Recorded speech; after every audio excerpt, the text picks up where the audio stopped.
ভাই আপনি কি বাঙালি না নেপালি? আমি নেপালি। ও, আপনি তো দেখি বাংলা ভাষা খুব সুন্দর করে বুঝেন, আবার বলতেও পারেন। Little bit.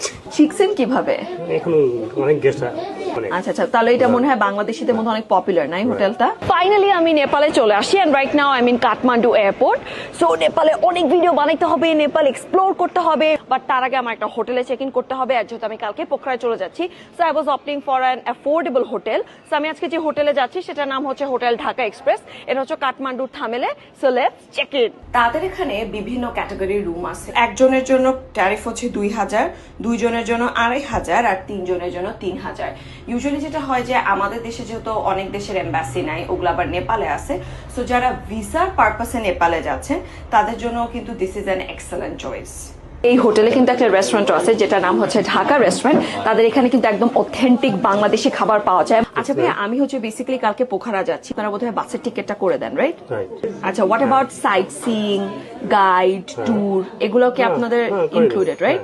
আচ্ছা ঠিক আছে, তাহলে ভাই আপনি হচ্ছে আমার পোখরার টিকিটটা একটু কনফার্ম করে দেন, বাসের টিকিটটা। কালকের জন্য? হ্যাঁ, কালকের জন্য।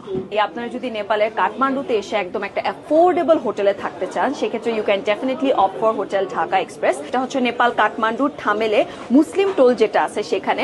এখন আমি একটু বাইরে যাব, নেপাল শহরটাকে এক্সপ্লোর করব। আর তাছাড়া আমার নেপাল সিরিজও ভেরি সুন আসতেছে। Keep your eyes on my channel.